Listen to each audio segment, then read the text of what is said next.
तो जीह क्या है? वो मध्यमा वाक है, और मध्यमा वाक का खुलना यही अजपा जप का खुलना है। यद्यपि ये रहस्य सभा में कहने योग्य नहीं था, लेकिन भगवान की प्रेरणा से यह एकांत की बात, जो अनुभव की, उस अवस्था तक पहुंचे हुए महापुरुष के अनुभव की बात भगवान की प्रेरणा से हमने आप लोगों के मध्य प्रकाशित की है। महाराज जी कहते थे, केवल जिह्वा से, वैखरी से नाम का अभ्यास करते करते ये मध्यमा वाक खुल जाती है, वाक जागृत हो जाती है। वो जागने के बाद फिर कभी सोती नहीं है। इसी का नाम है अजपा जप। क्या है इसी का नाम? अजपा जप। फिर आप गंभीर निद्रा में हैं तो भी आपका नाम रुकेगा नहीं, नाम चलता रहेगा। जीह देहरी द्वार, तुलसी भीतर बाहिर, जो चाहसी जिया। ये घृत दीप नहीं है, वर्तिका तुलिका वाला दीप नहीं है, ये मणि दीप है, मणि प्रदीप है ये। जीह देहरी द्वार, देहली दीप का न्याय होता है। देहली पर दीपक रखो तो बाहर भी प्रकाश और भीतर भी प्रकाश। जीह क्या है? यद्यपि जिह्वा के अर्थ में ही जीह शब्द का प्रयोग होता है कई जगह, लेकिन पूज्य सदगुरुदेव भगवान श्री पहाड़ी बाबा जी महाराज एक बड़ी विलक्षण बात कहते, नाम जीह जप जागहि जोगी। वो अनेक उदाहरण देते थे महाराज जी, बोले जिह्वा अलग है और जीह अलग है। वो कहते जीह क्या है? पूज्य गुरुदेव महाराज जी के शब्द हैं। महाराज जी कहते थे जीह माने होता है मध्यमा वाक। 4 प्रकार की वाणी है, परा, पश्यंती, मध्यमा और वैखरी। ये 4 प्रकार की वाणी है। और महाराज जी वेद में तो लिखा है, चत्वारि वाक् परिमिता पदानि तानि विदुर्ये ब्राह्मणाः मनीषिणः गुहात्रीण निहिता निंगयन्ति तुरीयं वाचो मनुष्या वदन्ति। भाष्यकार ने भी इसको धृत किया है।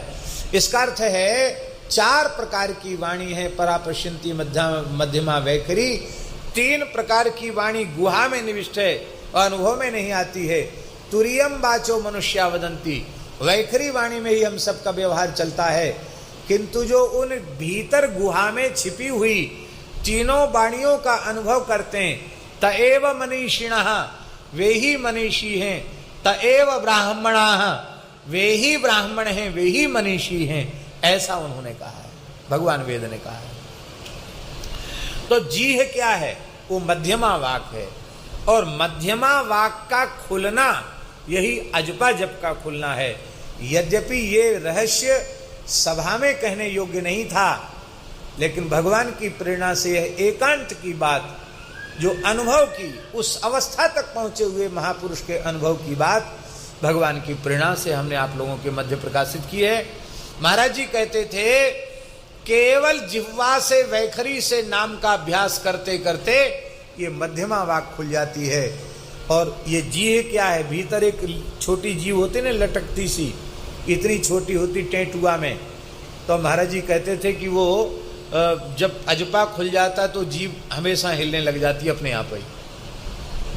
अब ये बात भी सबको कहने की नहीं तो कोई भी कहेगा हमारा अजपा खुल गया। एक आए महाराज जी से बोले हमारा अजपा खुल गया, तो महाराज जी मुंह खोल, फिर ऐसी फटकार लगे, भाग यहां से। श्री अयोध्या नाथ भगवान की वाह जी वाह। बड़े अयोध्या जी से महापुरुष पधारे। हाँ, स्टेशन मंदिर अयोध्या जी से। आप लोग कहेंगे स्टेशन मंदिर क्यों है? महाराज जी स्टेशन मंदिर के महंत जी हैं। स्टेशन मंदिर क्यों है तो वो भी सुन लीजिए। राम जी का पुष्पक विमान वहां आकर रुका था। राम जी के पुष्पक विमान का स्टेशन है वहाँ, तो अयोध्या के लोग उसको स्टेशन मंदिर कहते हैं। पुष्पक विमान वहीं उतरा था। बोलो भक्त वत्सल भगवान की। तो वो जीह, तो वैखरी वाणी से नाम जपते जपते जब तो मुंह खोल, माने उसकी जिह्वा निरंतर चलेगी। अजपा जपे सो जाने भेऊ, अजपा जप, तो जब वह अजपा खुल जाएगा और अजपा खुलने के बाद मध्यमा वाक खुलती है, तो फिर जब भाव समाधि लगती है, नाम का रस, नाम का स्वाद आने लग जाता है, तो भाव समाधि लग जाती है। उस भाव समाधि में जो अपने प्रेमास्पद प्रभु से जिस भाषा में वार्तालाप होता है ध्यान की अवस्था में, वो पश्यंती है, जो हृदय में प्रतिष्ठित वाणी है। और जिस वाक स्वरूप में साधक का सर्वथा विलय हो जाता है, वह है परावाक, पर ब्रह्म स्वरूपा वाक, वो भगवत रूप। ये चारों एक ही हैं। जो परा है वही हृदय देश में आकर पश्यंती है, वही कंठ प्रदेश में आकर मध्यमा है, और वही ओष्ठ, मुख, तालु आदि के व्याघात से बाहर उत्पन्न होती है, तो वही वैखरी है। किंतु ये चारों वाणियों के रहस्य केवल और केवल भगवान के नाम का आश्रय लेकर के और प्राप्त किए जा सकते हैं, जाने जा सकते हैं। तो राम नाम मणि दीप धरु, जीह देहरी द्वार। इससे क्या लाभ होगा? तुलसी भीतर बाहिर, जो चाहसी बुझियार। बाहर भीतर दोनों प्रकाश हो जाएगा। उत्तर कांड में ज्ञान दीप का गोस्वामी जी ने वर्णन किया है, और इतने कष्ट से ज्ञान रूपी दीपक, जब उस प्रकरण में आप पढ़ लेना, देख लेना, इतने कष्ट से ज्ञान दीपक जलाया गया, और स्थिति ये बने कि इंद्रिन सुरुन ज्ञान सुहाई, विषय भोग पर प्रीत सुहाई सदाई, आवत देखें विषय बयारी, तुरतई देही कपाट उघारी। दीपक बुझ गया, किया कराया सब गुड़ गोबर हो गया। इतने कष्ट से तो दीपक, जब पहले गैया लाए, दूध काढ़ा, ग्वारिया बोला, जाने क्या क्या लंबा चौड़ा वर्णन है,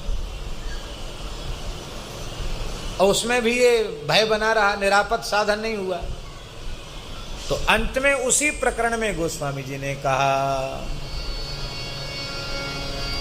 राम भगति मणि उर्वश जाके,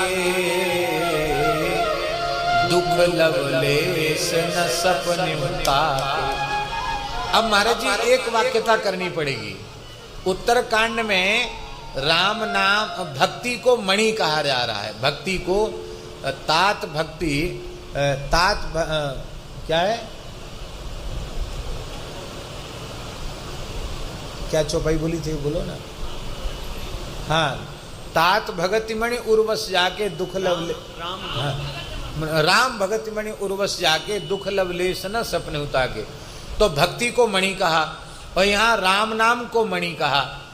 तो एक ही लेखक के द्वारा दो जगह दो तरह की बात हो गई, तो इसकी एक वाक्यता हमको समझनी पड़ेगी।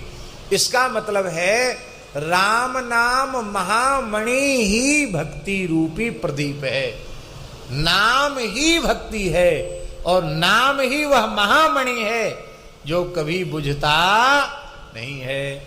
अब इस बात को हम श्री मलुकदास जी की एक पंक्ति से स्पष्ट करके और आज के प्रवचन का विराम कर देंगे।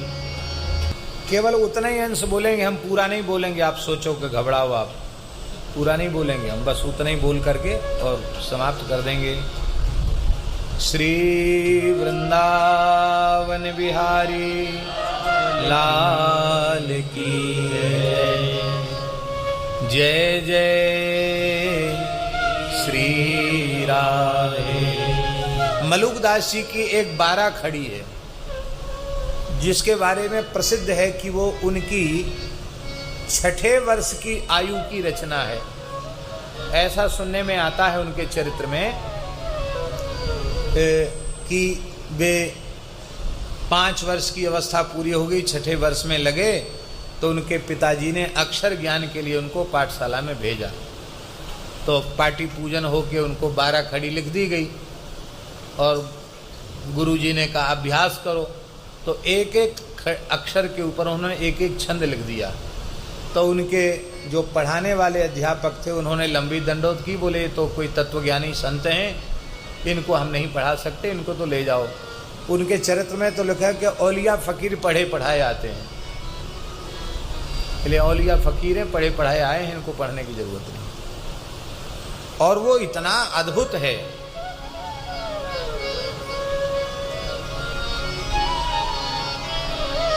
केवल राम भजो रे भाई, केवल राम भजो रे भाई, केवल राम भजो रे भाई, केवल राम भजो रे भाई, केवल राम भजो रे भाई, केवल राम भजो रे भाई। अब देखो का है सबसे पहले 12 में का, फिर खा, फिर गा। का कक्का कृष्ण मुरारी सकल घट जाते गोई, कक्का कृष्ण मुरारी सकल घट जाते बोले, करे करावे आप और दूजा नहीं कोई, करे करावे आप और दूजा नहीं कोई। काटे संकट दास के करुणा में भगवान,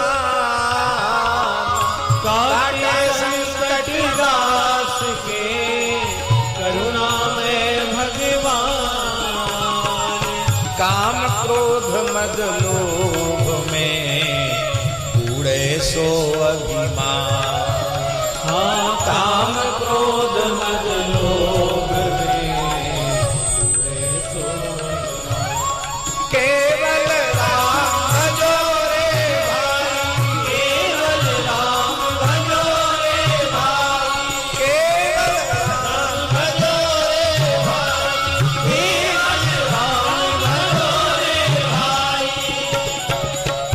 केवल हमको कहना है ना कि भक्ति राम नाम महामणि दीपक है, मणि दीपक है।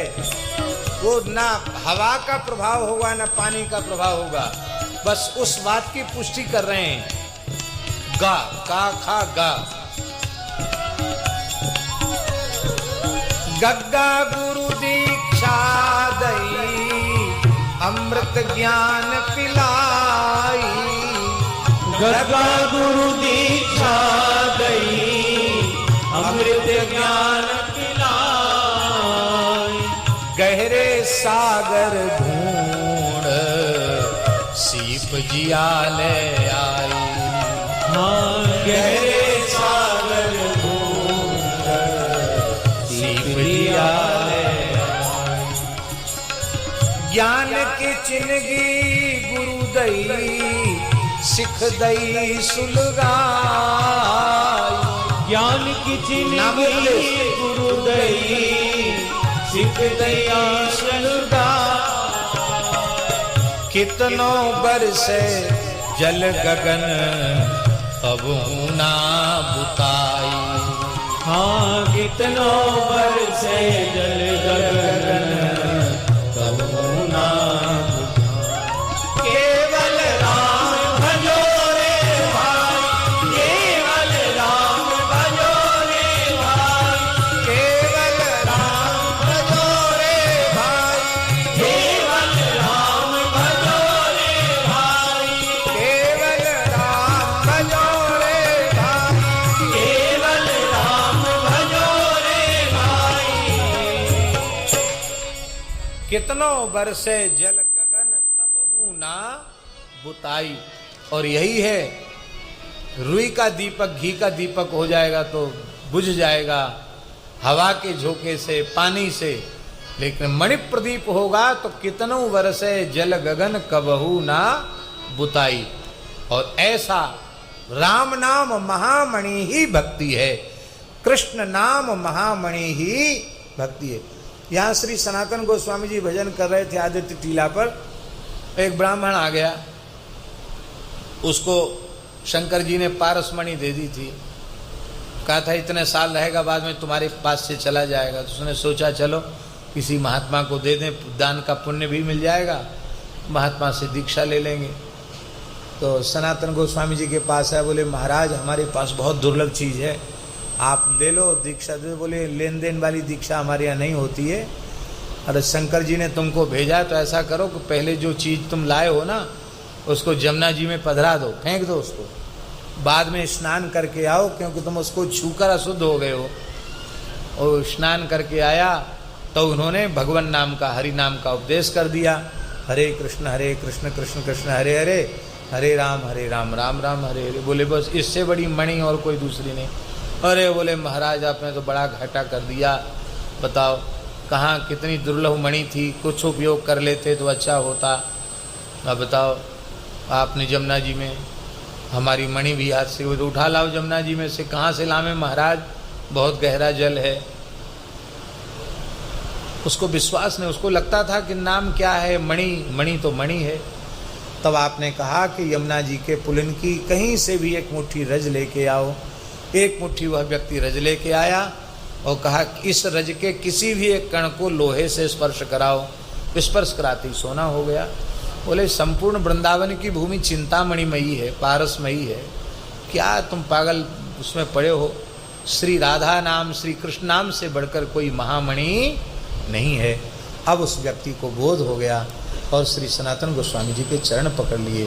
राम नाम मणि दीप धर, जीह देहरी द्वार, तुलसी भीतर बाहिर, जो चाहसी उजियार। नाम जीह जपी जागई जोगी, नाम जीह जपी जागई जोगी, बिरति बिरंचि प्रपंच वियोगी, बिरति बिरंचि प्रपंच वियोगी, ब्रह्म सुख ही अनुभव ही अनूपा, ब्रह्म सुख ही अनुभव अनूपा, अकथ अनामय नाम न रूपा, अनामय नाम न रूपा। अब यहाँ फिर जी आ गया, पहले जी आया ना, राम नाम मणिदीप धरु जीह देहरी द्वार। अब फिर इस चौपाई में कह रहे हैं नाम जीह जप जागहि जोगी। नाम जीह जप जागहि जोगी का अर्थ है कि जीह से अर्थात मध्यमा वाक से, मध्यमा वाणी से जब नाम जपते हैं योगी लोग तो नाम जीह जपि जागहि। जागहि का अर्थ है वे निरंतर जागृत रहते हैं, कभी सोते नहीं हैं।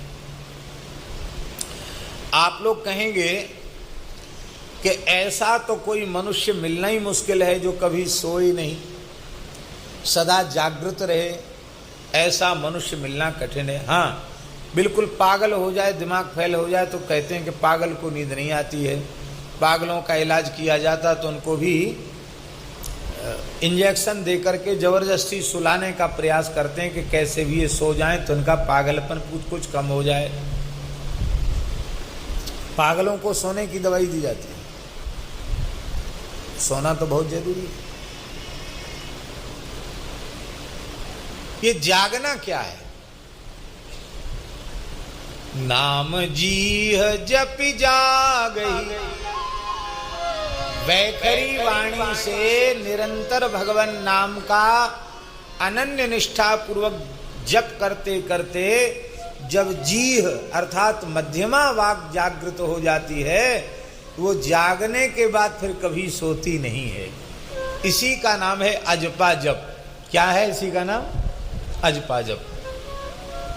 फिर आप गंभीर निद्रा में हैं तो भी आपका नाम रुकेगा नहीं, नाम चलता रहेगा। यह है नाम जीह जप जागहि जोगी। वो सोते हैं तो भी जागते हैं और जागते हैं तब तो सोते हैं ही। एक और दूसरा एक गूढ़ भाव है। अच्छा आप बताओ, अभी दिन है कि रात है? दिन है ना। लेकिन किसी योगी पुरुष से आप पूछेंगे तो वो कहेगा कि अभी तो रात है। क्या कहेगा? कितने बजे रात के? जितने दिन के बजे उतने रात के बजे। आप कहोगे बात समझ में नहीं आई। आप समझ में आने की चीज ही नहीं तो कैसे समझ में आएगी? पूज्य गुरुदेव श्री पहाड़ी बाबा महाराज से पूछो कितने बजे? रात के 12 बज रहे। बोले हमारे दिन के 12 बज रहे हैं। बोलो भक्तवत्सल भगवान की। जो विषयी पुरुषों की रात्रि है वही योगियों का दिन है, और जो योगियों का दिन है वही विषयी पुरुषों की रात्रि है। उसका कारण ये है, ये बाहर के दिन रात तो ये किसके द्वारा है? बाहर के जो दिन रात है इनकी व्यवस्था किसके द्वारा है? इनकी व्यवस्था सूर्य और चंद्र के द्वारा है। सूर्य होगा तो दिन होगा और चंद्रमा होगा तो रात्रि होगी। तो योगी पुरुष दिन भर चंद्रस्वर रखते हैं, इसलिए चंद्र नाड़ी को जागृत रखने के कारण उनका दिन रात्रि हो जाता। जग तो रही है पर रात्रि को जो शरीर को विश्रांति मिलनी चाहिए, इंद्रियादि को विश्रांति मिलनी चाहिए, वो चंद्रस्वर को जागृत रखने से उतनी शीतलता, उतना विश्राम, उतनी ऊर्जा शरीर को प्राप्त हो जाती है।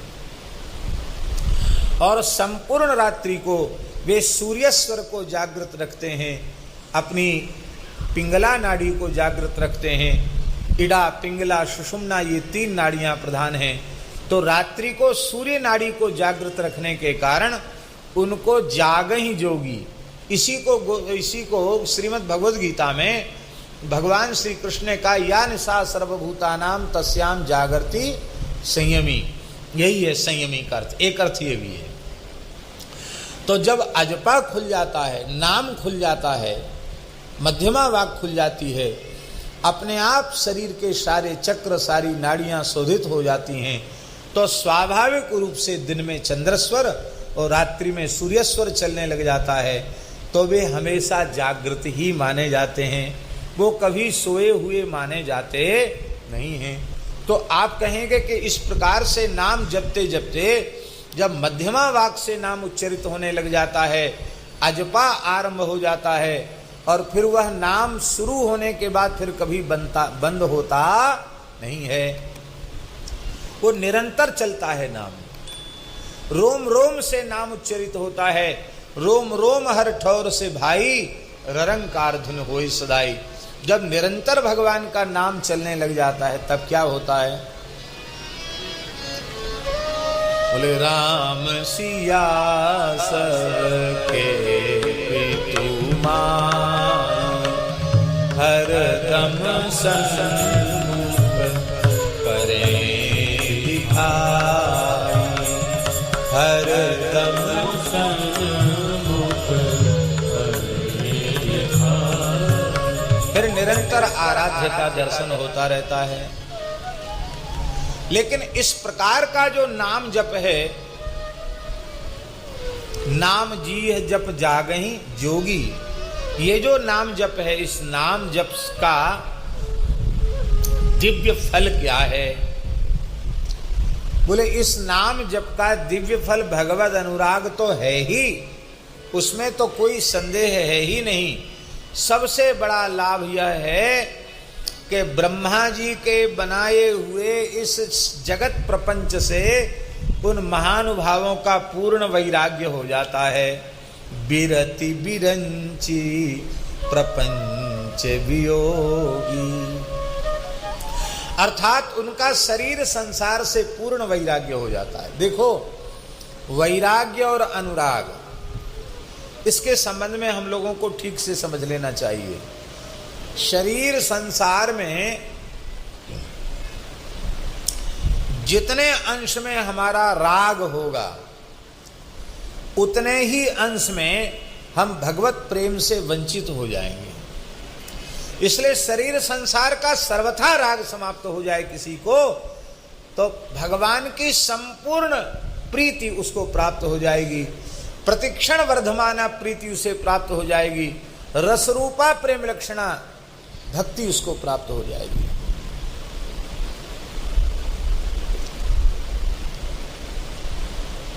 आज सवेरे सवेरे हम सुन रहे थे कैसेट में परम श्रद्धेय स्वामी श्री राम सुखदास जी की वाणी। स्वामी जी बहुत अच्छी बात कह रहे थे। स्वामी जी कह रहे थे कि संपूर्ण प्रीति का लक्षण क्या है, परिपूर्णानुराग का लक्षण क्या है। बोले परिपूर्णानुराग के दो लक्षण हैं। एक लक्षण तो है कि वह अनुराग कभी घटता नहीं है, वो प्रतिक्षण वर्धमान होता है, एक लक्षण तो ये है। और दूसरा लक्षण ये है कि इस प्रकार का प्रेम अनुराग जिसे प्राप्त हो जाएगा उसका शरीर संसार से सर्वथा वैराग्य हो जाएगा। उदाहरण बोले ब्रजगोपी। और बड़ी सुंदर व्याख्या स्वामी जी कर रहे थे। आशा महो चरण रेणुजुषा महं श्याम वृंदावने किमपि गुल्मलतौषधीना या दुस्त्यजं स्वजनमार्यपथं च हित्वा भेजुर्मुकुन्द पदवीं श्रुतिभिर्विमृग्याम्।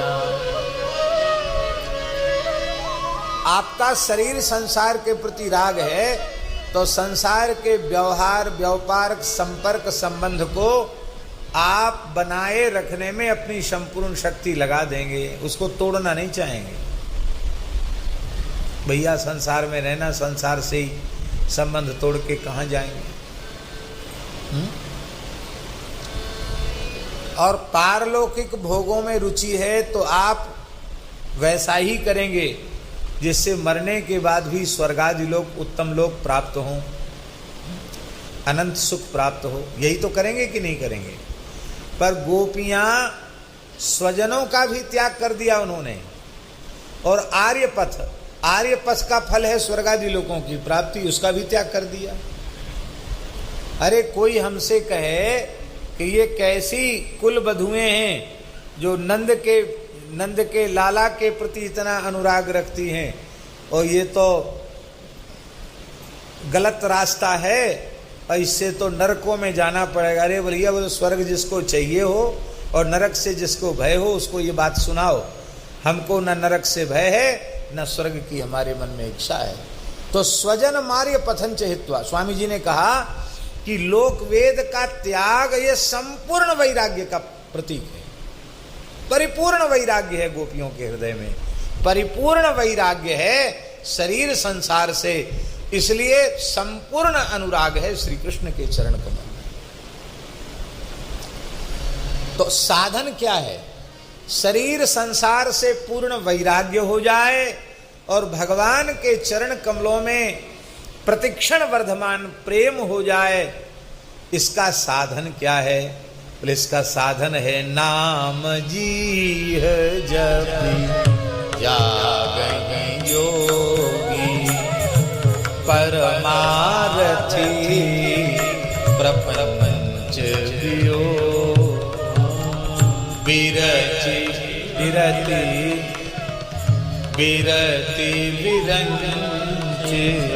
प्रपंच वियो।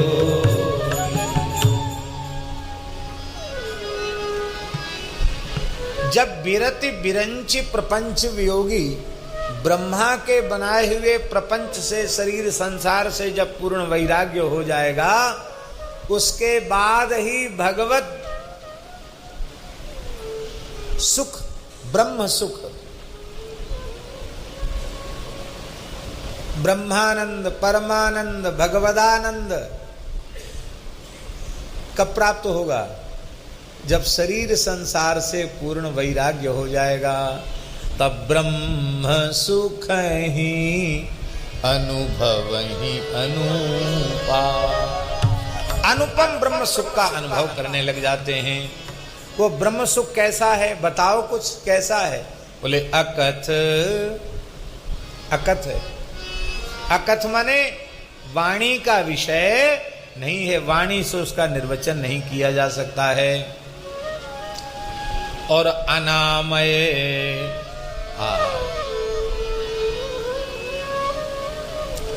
आमय माने क्या होता है? आमय माने होता है व्याधि, हैं? हाँ हाँ, विकार रोग को आमय कहते हैं। तो अनामय माने होता है निर्विकार। ऐसे ब्रह्म सुख का अनुभव करते हैं जो अनिर्वचनीय है और जो निर्विकार है, न जिसमें प्राकृत नाम है और न जिसमें प्राकृत रूप है।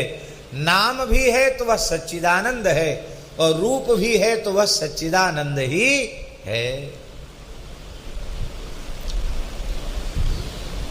बोले हमको तो दोनों चाहिए, शरीर संसार से पूर्ण वैराग्य भी चाहिए और भगवान के चरण कमलों में प्रतिक्षण बढ़ने वाला प्रेम भी चाहिए। हमको तो दोनों चाहिए। तो तीसरी चौपाई में गोस्वामी जी कह रहे हैं, जाना चाहि गूढ़ गति जेऊ, नाम जी जप जानै देऊ। कहते हैं इस भगवत तत्व ब्रह्म तत्व की गूढ़ गति को जो जानना चाहते हैं, उनको भी यही एकमात्र साधन है कि वो जीह से निरंतर नाम का जप करें तो संपूर्ण भगवत रहस्य वे जान जाते हैं।